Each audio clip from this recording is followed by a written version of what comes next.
Welcome back to Amazing Horse Country. Amazing Horse Country is a unique and positive style of relational horsemanship. We're down to earth, honest, and well, we just really enjoy horses. Too often, we humans live in a reactive reality, especially when it comes to repetitive, undesirable events. Here's a humorous example to illustrate. I used to have a roommate who was, for lack of a better word, lazy. He had a new truck at the time, a Dodge Rumblebee. If you're not familiar, it's a special edition truck that's bright yellow with black stripes and a B logo. Being from Russia, this was a novelty for him. Understandable. As it goes with all vehicles, eventually his truck ended up with a flat tire.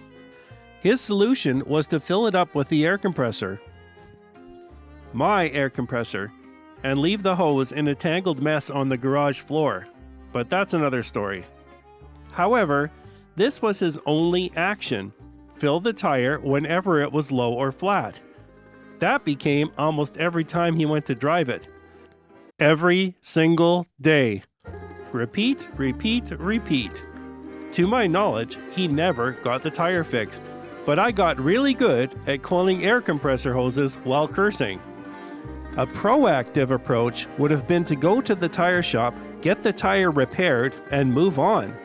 Literally. Instead, he took an entirely reactive approach. Fill it after it went flat.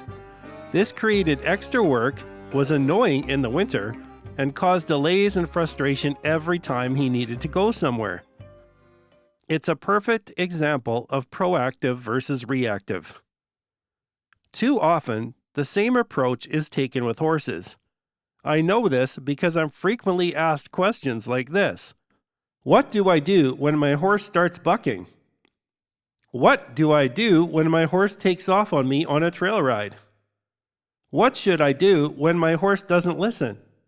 Or any time the word control is used. For example, I'm scared of riding without a bit because I need control. We also hear reactive thinking in statements such as these. I'm just going to keep riding him through it. She just needs a lot more miles. We have to lunge our horse to get the energy out. All of these are examples of 100% reactive thinking, and it causes an insane amount of problems. Frustrated riders, horses that get in trouble, and horses that are abused because they're being blamed for situations that are out of their control and outside the leader-follower understanding they should have with the rider. Reactive training is common because it's an easy sell, but for the horse owner, it's expensive and unnecessary, like sending your horse to a trainer or buying tack that fixes the problem. And believe me, the marketing world just loves this. Every ad you see or hear capitalizes on reactive thinking.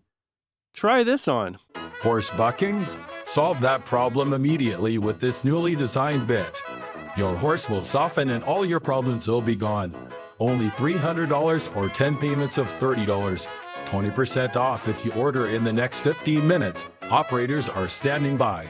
We live in a world that markets reactive solutions, and they sell because our society is drifting into instant gratification and expectation with thinking like, my horse is supposed to do this.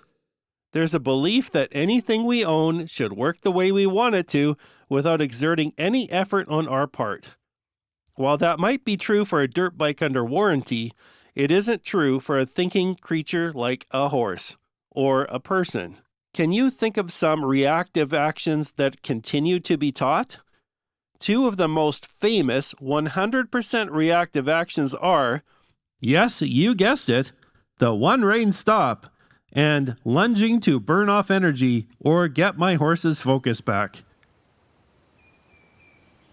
Let's talk about the difference in mindsets between proactive and reactive. When we move into a reactive mindset, our brain locks onto the issues. We try to sidestep anything that might trigger anxiety or disappointment, and we end up managing symptoms instead of addressing what's underneath. It becomes about fixing the moment rather than changing the pattern.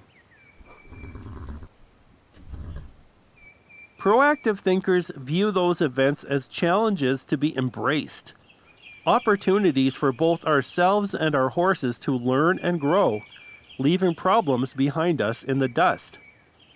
Proactive thinking is about creating lasting positive changes, not avoiding problems or scrambling to deal with them after they've already occurred. So let's look at this horse that bucks. Unbelievably, the notion still exists that a horse's bucking is bad behavior, or that a horse can be rude or stubborn. Equine myths at it again, right? The truth is that a horse bucks for 3 reasons. 1. They're interacting with the herd and excited, your typical weather change scenario. 2. They're bucking stock and used in saddle bronc and related rodeo events. 3. With a rider or person, their pressure level has been exceeded and restriction of forward motion is present, such as tension in the reins, confinement, or even the thought of confinement or an association that forward motion has a repercussion. The mindset of, what do I do when my horse starts bucking, or whatever the behavior is, leads straight into a big pile of negatives. A wreck and a trip to the hospital, an injured horse, your anxiety about getting back on, the horse's reluctance of any future activities with you, and one of the worst, the horse gets blamed for the problem. I need to be honest here. Reactive thinking is low-level thinking. It might work if you're riding a dirt bike or filling a flat tire every day, but it's certainly not appropriate for anyone who wants a meaningful relationship with a horse. The alternative is actually simple. It's called proactive leadership. It's a pillar of relational horsemanship. And proactive leadership includes the following mindsets: taking accountability and never assigning blame, learning facts, psychology, and biomechanics, not mindless step-by-step how-tos, and creating positive, lasting changes. Simply put, leaders choose to be proactive. And from that high level of thought, only one question really matters. What does my horse need to prevent this from ever happening again? Notice I didn't say, what should I do? The question, what should I do, is self-focused. It often leads to method-based, cue-based, or equipment-based actions that make the human feel productive, but don't actually meet the real needs of our horse. Sometimes they even make things worse. The question, what does my horse need? Well, my friend, that is proactive thinking. It's the mindset that guarantees progress, because when we meet our horse's needs, we change their associations from negative to positive, take their anxiety into confidence, and ultimately alter the way they think in an exceptionally team-based way. Just for clarity, let me define association. It's a mental connection between 2 ideas or thoughts. For humans, it might be something like this: light switch equals light comes on. This association is so programmed into our heads that even when the power is out, we still turn the switch on when we walk into a dark room. Horses navigate their lives in the human world through associations because they do not have the ability to grasp the abstract concepts that the human world is based on. Like I mentioned, associations can be negative or positive.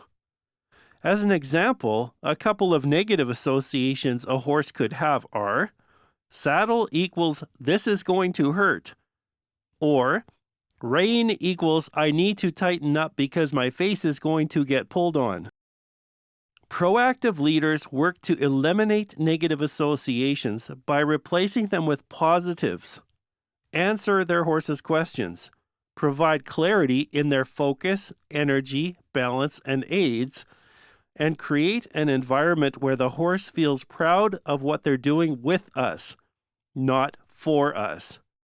And when we make these changes, two things will always happen. One, we become better communicators and gain a deeper practical understanding of horses. This is something that will last our whole life. Two, our horse learns that they can really rely on us when they're unsure and have questions. They know we'll listen when they have opinions or alternative ideas, and they expect that we'll manage those thoughtfully, not forcefully. So how do we start down this proactive path? You probably think I'm going to tell you to bring your horse here, because in every workshop we work to build proactive teams out of every horse and rider.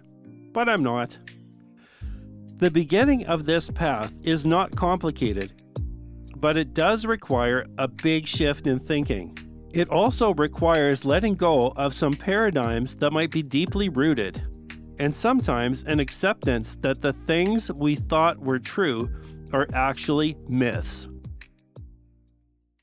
Step 1 is making this commitment to yourself, and I want you to repeat this with me a couple of times. When something undesirable happens, and this could be anything from crow hopping to missing a lead, my first thought will be this: what can I do to support my horse so this doesn't happen anymore? Let's repeat that. What can I do to support my horse so this doesn't happen anymore? And to be clear, here's some examples of what this does not mean. My horse throws their head, so I need a tie down. My horse takes off, so I need a one rein stop. My horse isn't listening, so I need a harsher bit. My horse has energy, so I need to lunge them. Again, those are reactive because they do not support the horse, and they do not create lasting positive change. In many cases, like tie downs or lunging, they make the problem worse or create new problems. They're called band-aids for a reason. Step 2, the real solution. This begins with understanding the root of the issue and making some changes. Those changes will always involve changing how you ride, communicate, and relate to your horse. Always. But that's not so bad, is it? The payoff is that you become a better rider, a better leader, more confident, and your horse becomes a calmer, willing, precise, and proud partner. As an example of understanding the root of the issue, take a simple example: a horse missing the right lead. Before anything else, we need to understand what a lead actually is versus simply where the horse's legs are moving or the steps your coach gave you on how to ask for it. To take a lead, a horse must be in a balanced bend in the direction of travel. It's honestly that simple. If they are not, they physically cannot pick up the correct lead. It would be like asking you to lean way to the left and then jump right. Here's the key. You don't need your reins or legs to establish a balanced bend into a lead. Bring your horse over and I'll demonstrate for you. A horse on their own can easily take a lead without anyone pulling on their face or swinging their leg back to push their bum over. Most lead issues come from tension on the inside rein. That tension causes the horse to brace in the opposite direction of bend, shift their balance inward, and fall into the opposite lead. It's the basic physics of balance that we learned in our first science class. Other issues can come from the horse's reluctance to release laterally at the pole. This can be part of who they are, and we can certainly help them with that quickly, or it can be an association. Rein equals pull. If you've ever held tension in a rein, you're setting yourself and your horse up for failure. That's not what reins are for. The solution isn't a cue or a series of steps. It's not a sequence of aids that we're taught. Instead of learning how balance works, how to create it, what your hands and legs actually do to affect the horse's balance and mindset, and how to help your horse release to the feel of a rein, not bending their neck in some exaggerated lateral flexion that destroys balance, but a soft, confident release at the pole. That's a mental challenge for many horses, and they need your guidance and reassurance to get there. Step 3 is putting it all into practice. Small, knowledge-based progressions that guarantee success and positive responses. And this is where I love to help. Every horse is unique, and every rider is unique. There is no one-size-fits-all solution. But together, we can easily create a path of progression. Can you imagine learning a way to work with your horse where everything you try ends up being a positive success? It's real. Everything is possible. And everything starts with real, practical knowledge and science-based horsemanship. When we shift from steps and cues into real horsemanship, everything opens up. We really learn about horses instead of trying to memorize steps. We start to see the horse's perspective, understand the roots of their struggles, and support them in ways that create lasting positive change. And one thing that means a lot to me personally, we create a relationship with our horse, a very deep one. One in which we can look each other right in the eyes and both feel that we're friends, that have ultimate faith in one another. The result is always the same. A horse who understands and feels proud about what they're doing, and a rider who can navigate any challenge with clarity and confidence.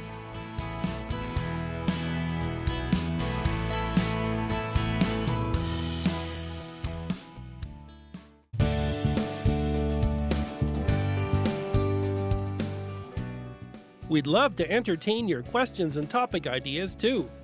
We're sure you have some, and you can send them to info@amazinghorseCountry.com.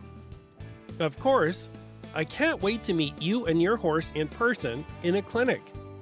And you can find all about our clinic lineup and book your spots at amazinghorseCountry.com. We'll see you soon.